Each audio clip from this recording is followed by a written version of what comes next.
And we have Dr. John on the line from Creation Ministries International. Good morning, Dr. John.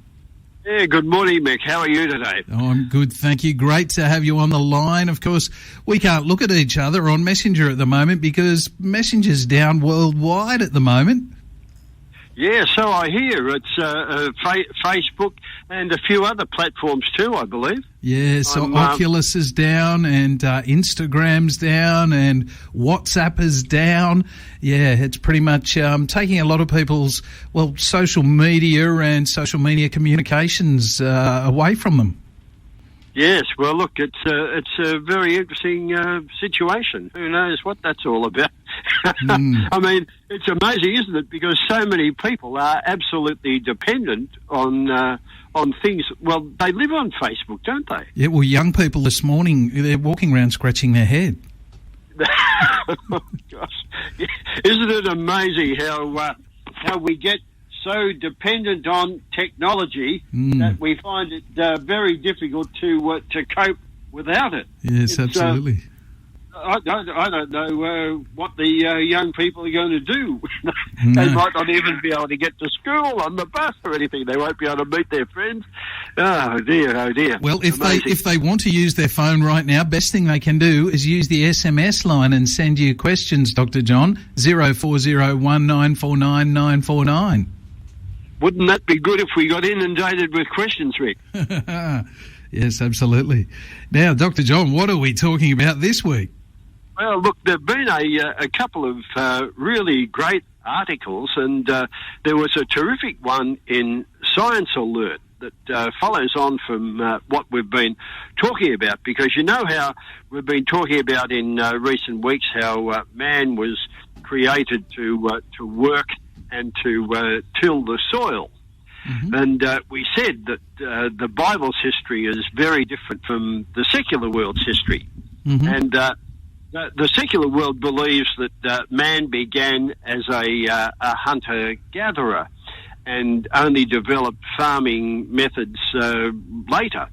But, of course, the Bible tells us that farming and agriculture came first. And so you might remember we said last week that means we probably shouldn't be switching over to the caveman paleo diet where we only eat meat. We should be eating up our grains and our veggies. Mm-hmm. But look, it was a very interesting article because it was concerning observations made on cassowary eggshells. Yes. Now, when I read that, I thought, gee, how did these people manage to get a grant to do research on cassowary eggshells? It doesn't sound like the most riveting research project you can imagine, does it? But anyway, depends on funding. Yes, I'm sure. Well, they must have managed to get funding for this. And, of course, we all know what cassowaries are. They're a big bird that lives in the rainforests of Australia and PNG. Mm-hmm. And they're a big bird with a reputation for nastiness, and they've been known to kill people as well as injure them severely. And, of course, cassowaries belong to that group of big flightless birds that includes ostriches and emus and rheas. Dodos? And, I think they're not around anymore, but no. I think dodos might have actually belonged to that because there's an interesting thing about dodos as well that I'm going to mention. Mm-hmm. But cassowaries are really very important to the ecosystem because they help to propagate a lot of the rainforest plant species because they eat the fruits and their droppings contain the seeds, and that's the only way some of those plants can regrow. And you mentioned dodos, and I think that's a real problem on the island of Mauritius because when the dodos got wiped out, a lot of the plant species that they used to propagate with their droppings simply don't grow anymore. So it really is an indication of some of the problems that man has caused by wiping out species like the poor old dodo. Anyway, the researchers have been examining lots of cassowary eggshells. Now, you might wonder, where did they pick up all of these eggshells? Because if you're wandering around up there in North Queensland, cassowaries are not easy to spot. I stayed at a place up there at Mission Beach called Horizons one time, and there was a cassowary that used to wander through the resort. And, of course, there's signs on the road, watch out for the cassowaries, but you don't spot too many. So anyway, where did they get all these eggshells? Well, they found them mostly in museums in Papua New Guinea. And the most interesting observation on these eggshells was that they were at a stage when the eggs would have contained a very, very well-developed chick. Yep. Now, that meant that they thought, well, what does that really mean? Because does it mean that people were collecting the eggs that were just about to hatch and eating the little baby birds inside them? Because apparently some cultures do that. But they found when they examined the eggshells that a lot of them didn't have any evidence of burning. And, of course, the people who eat the well-developed chicks while they're still in the shell cook them. So these shells look like they'd actually been hatched. Now, what does that mean? That they decided that perhaps it meant that the people might actually have been farming cassowaries. It's a bit amazing, isn't it? Interesting bird to farm, yes. There's apparently a dwarf cassowary species that's about half the size of our modern cassowaries, and it looks as though they might actually have been farming them the way we do with chickens. Well, of course, that posed a bit of a problem for the researchers because they think that would have come before humanity started farming chooks.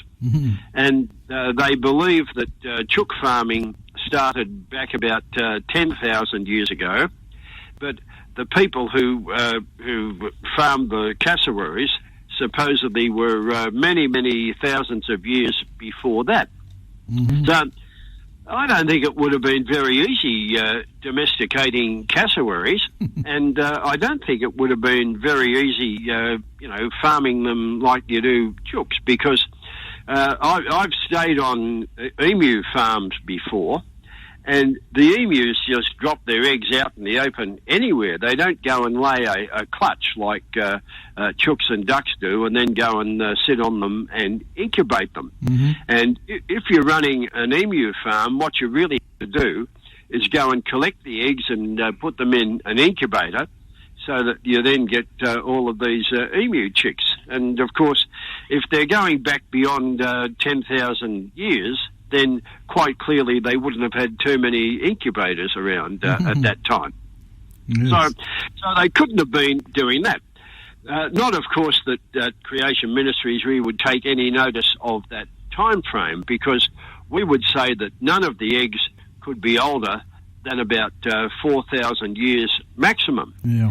And most of the fossil eggs that you find are eggs. I'm not talking about cassowaries here. I'm talking about dinosaur eggs. These are fossilized because they got buried in the mud and sediment that happened in Noah's flood. And of course, we say that these eggs couldn't be more than about 4,000 years old maximum, because all of our modern humans trace back to the 8 survivors of Noah's Ark, as do all of our modern animals and birds, including cassowaries. So really, we'd have to say that there's something wrong with the time frame anyway. And we have Dr. John on the line from Creation Ministries International. And Dr. John, we had a question come through. How old do you think the Undara lava tubes are? They're 21 metres wide. Also, how were they formed? So I guess this has probably got a bit to do with, age of the Earth and that sort of thing. Of course, they're lava tubes. They're sort of tunnels up near Cairns in Queensland, North Queensland. So, interesting question. Will that be one for next week? Yes, Mick, it will be one for next week. And, of course, the time frame for all of these things is pretty interesting, and I'll address that one next week. But here we are, we're talking about cassowary eggs or egg shells, and we're talking about the theory that some people have come up with, that maybe they've been they used to farm cassowaries like we do chooks now. But of course, at Creation Ministries, we'd always have an argument with the time frames, because when people start saying it's many, many tens of thousands of years ago, then we have to say, well, no. When you look at what happened in the scriptures, all modern humans and all the animals and birds trace back to the survivors of Noah's Ark. And, of course, we know that that's been well attested, certainly as far as people are concerned, by the similarities in our DNA. And when we look at our DNA, we find that all men can trace their Y chromosome, and that is the part of our DNA that makes men men. We can all trace that back to one man. And obviously that one man in the Bible, his name was Adam. And when you look at the biblical history leading up to Noah's flood, Noah was only 10 generations after Adam. So his Y chromosome, which would have been passed down from father to son through those generations, would have been substantially the same as Adam's after only about 10 generations. And Noah would have passed that same Y chromosome onto each of his sons, and that explains why all men on earth actually trace back to one man. And of course, that Y chromosome has accumulated a few mutations over time, and that's how things like ancestry DNA works. You can check out your ancestry, and because we can trace where most of the mutations have ended up. You can see that various ethnic groups migrated here and there after the Tower of Babel. So that's the only reason, really, why we were able to do those ancestry DNA type tests. And of course, when God caused humanity to disperse from the Tower of Babel, the Bible specifically says that he divided people up according to not just the new language that he'd created, but according to their paternity. And, of course, we might add that DNA also shows that we're all descended from one woman, and the secular world calls her mitochondrial Eve. So modern science, I think it's just wonderful how modern science confirms the biblical history, but you would never have predicted that from evolutionary theories of the dispersion of mankind. So really, I think we can say it's another evidence that our Bible is true. And of course, that's the theme we're constantly on about at Creation Ministries. You can read the Bible's history, and that history of humanity is the true history, not what you hear from the secular world.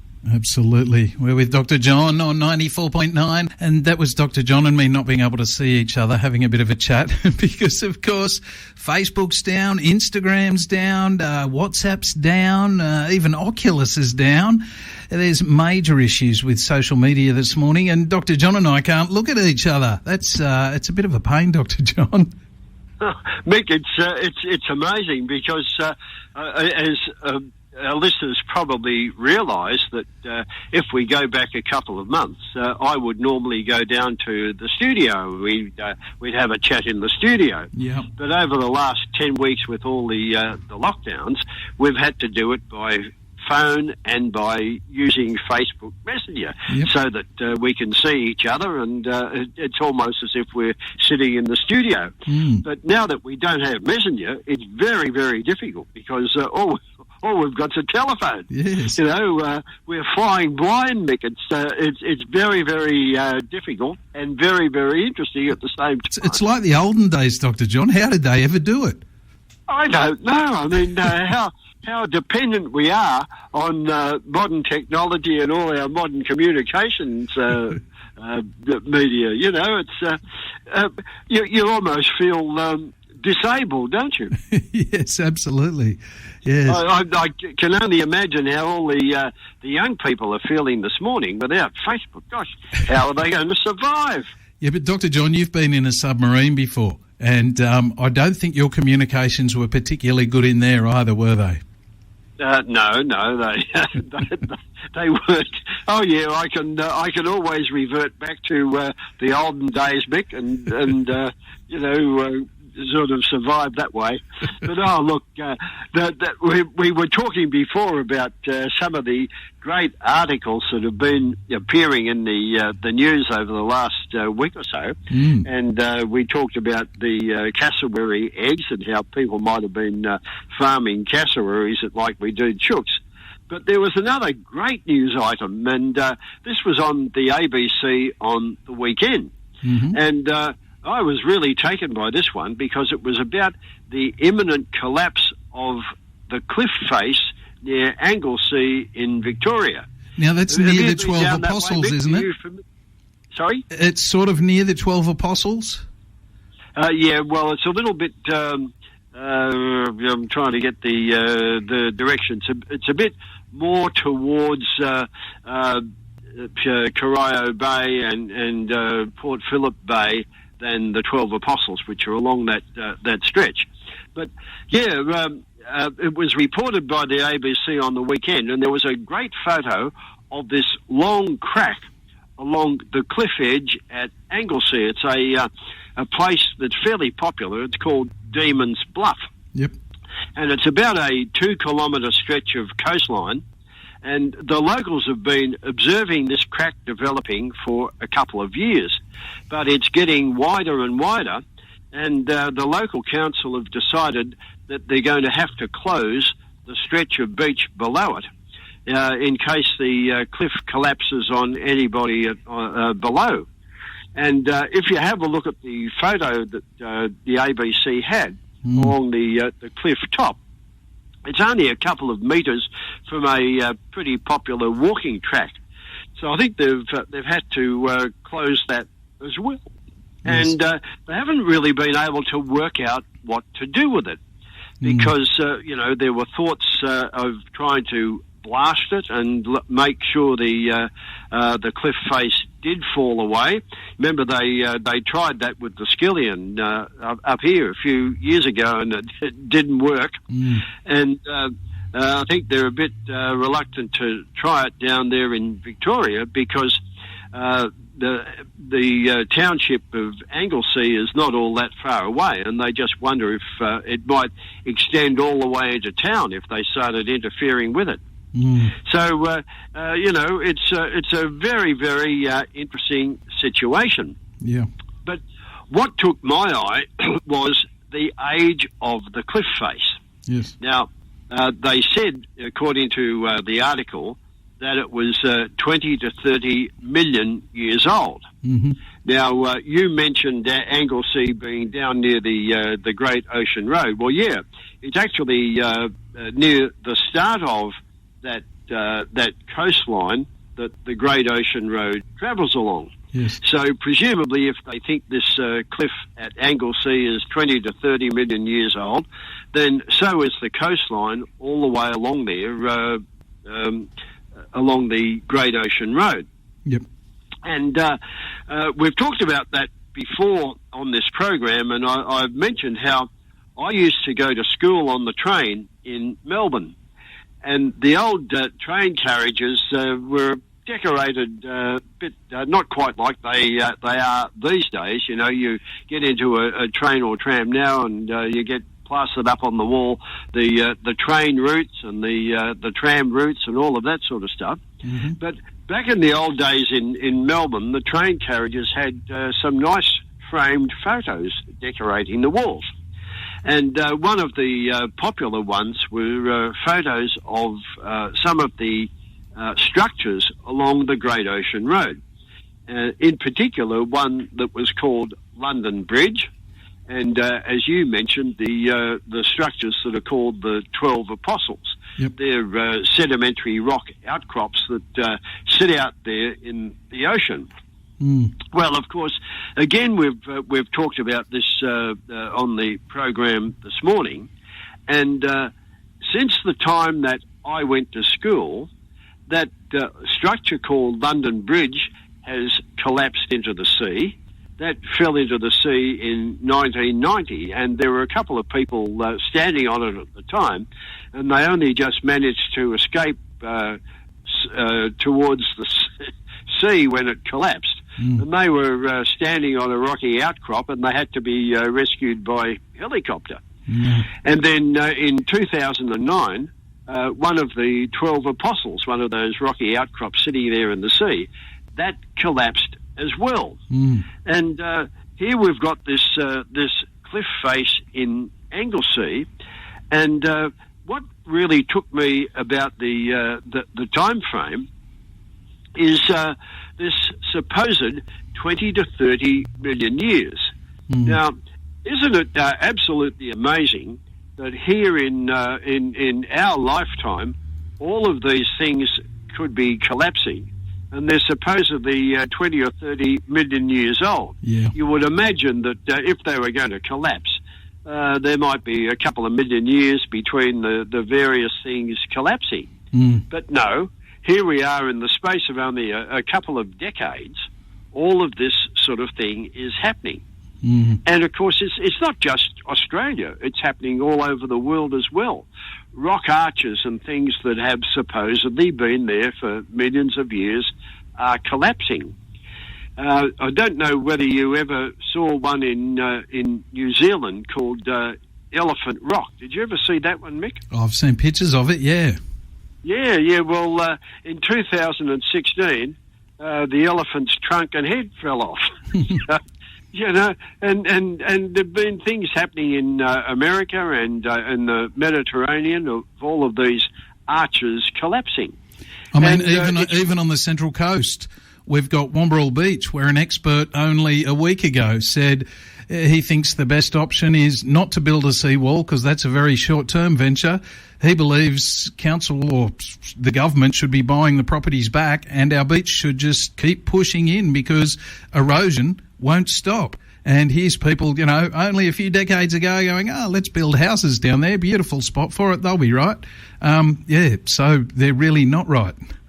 Yeah, well, and that really is the case, you see, Mick. And if your time frame is all of these multiple millions of years, you assume that you don't have any problem with doing things like that. Yep. But when the time frame might be quite a lot shorter, and we mentioned that in the earlier section, but Noah's flood was really only a matter of a few thousand years ago, and it completely reshaped the planet.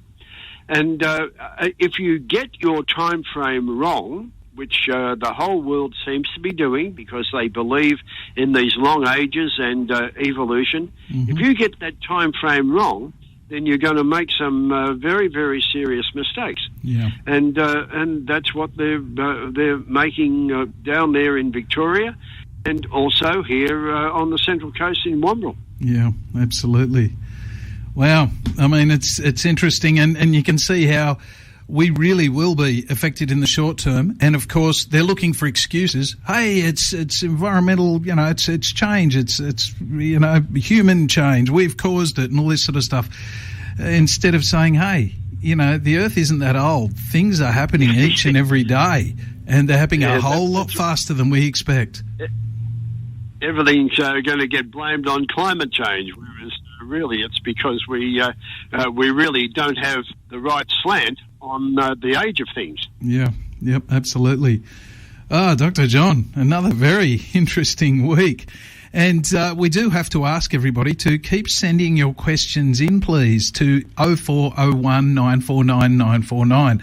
Now, even this week, I've noticed more people. Now, thank you so much for the people that have sent questions through. We did get one that was a little bit confusing in regards to, I'm not sure, it was sort of how to establish truth. Not sure. That one might have to get sent back through to us so I can understand it. And we've also had a number of messages left as voice messages, which we can't get on this line. This is an SMS line or a text line. You have to send your questions through via text to 0401 949 949. Now, Dr. John, will you be back next week? Yes, I'll be around next week, Mick. Awesome. I may not be on Facebook. I think that's going to be quite a difficult one for all of us, really, and who knows how long that outage is going to be. But look, hopefully Messenger's back next week, Mick, and we might be able to see each other when we chat on the phone. Absolutely. And, of course, answering all those questions. People, you can send your questions through now, anytime between now and next week. I send them through to Dr. John so as he can answer them. So please, don't forget that number, 0401 949 949. That is a text line. Thank you so much, Dr. John, for another awesome week. Yeah, good on you, Mick, and we'll see you again. Well, we'll hear from you again next week. We trust that I'll be able to see you again next week. Yes, he's hoping for Messenger to be back.